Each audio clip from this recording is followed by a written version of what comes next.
Pemerintah Kota Banjarmasin membuat program penyelenggaraan jaminan kesehatan daerah 2018.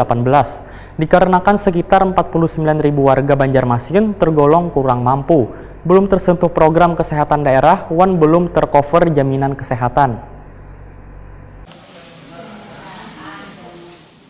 Pemerintah Kota Banjarmasin membuat program penyelenggaraan jaminan kesehatan daerah 2018.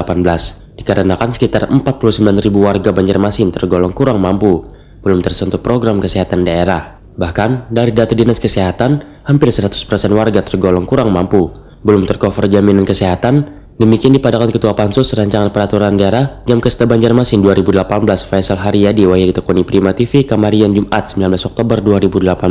Sehingga dari data itulah, ujar Faisal Haryadi, maka membuat anggota DPR Dewan Pemko Banjarmasin membuat aturan berupa Raperda Jamkesda 2018 dan bertujuan supaya sebaratan warga di kota Seribu Sungai ini bisa tersentuhan mendapatkan program jaminan kesehatan.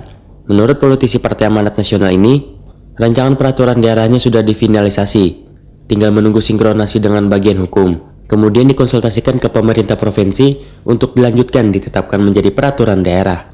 Faisal Haryadi berharap dengan disahkannya aturan, maka jaminan kesehatan warga bisa berjalan sebaik mungkin, karena jaminan kesehatan menjadi prioritas Dewan Pemko Banjarmasin. Anggota Pansus pun, ujar Faisal Haryadi, sedang mensinkronkan dengan Pemko Banjarmasin terkait ketersediaan anggaran. Namun setelah dilakukan koordinasi, maka Dinkes menjamin alokasi dananya telah diperhitungkan dengan baik. Sedangkan yang berkaitan dengan tindakan medis gawat darurat ataupun penyakit yang lainnya, ujar Ketua Komisi 4 DPRD Banjarmasin, di dalam draft Raperda ini akan diatur untuk mendapatkan pelayanan yang sama baik di rumah sakit daerah swasta di Banjarmasin, asalkan mereka benar-benar bisa menunjukkan identitas warga Banjarmasin. Pihaknya pun mengupayakan agar ibu yang melahirkan juga mendapatkan pelayanan Jamkesda 2018 ini. Tata laksana pelayanan kesehatan di rancangan kita ini, setiap penduduk, artinya setiap penduduk yang memiliki secara administrasi mendapatkan jaminan kesehatan daerah ini, mendapatkan pelayanan rawat inap tingkat pertama, kemudian pelayanan kesehatan rawat jalan tingkat lanjutan, dan rawat inap tingkat lanjutan, serta pelayanan gawat darurat. Nah, memang secara detail belum ada ke spek ke penyakit-penyakit khusus, itu nanti akan kita coba bicarakan lagi apakah kaperan pelayanan ini sudah tercover itu atau memang belum.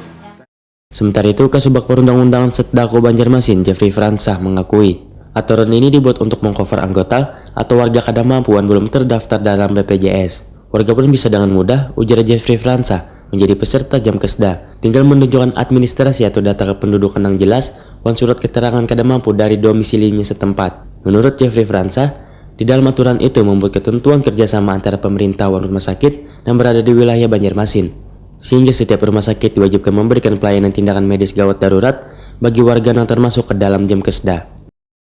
Pembahasan tentang perda tentang Jamkesda. Jadi tujuan Jamkesda ini kan untuk mengcover masyarakat miskin yang belum jadi anggota BPJS. Nah, jadi yang belum BPJS itu masuknya ke Jamkesda daerah yang membiayai. Nah, jadi di situ perda ini bicara masalah prosedur. Nah, sebetulnya ini sudah berjalan. Semua kegiatan Jamkesda ini sudah berjalan, namun baru ini diperdakan. Jadi kita hanya membuatkan payung hukum saja dari apa yang sudah berjalan. Hal yang baru adalah di dalam perda ini kita memuat ada salah satu ketentuan yang isinya rumah sakit wajib melakukan kerjasama dengan daerah. Kerjasama dilakukan untuk penanganan yang darurat, misalnya ada kecelakaan atau apa, itu rumah sakit wajib menangani. Jadi kan jangan sampai ada keluhan di masyarakat tidak mampu, tidak terlayani. Jeffrey Fransah menambahkan, bila di dalam Raperda itu juga termuat bila pihak rumah sakit diwajibkan menyediakan ketika terjadi kekosongan obat, bukan pasien yang mencari obat tersebut.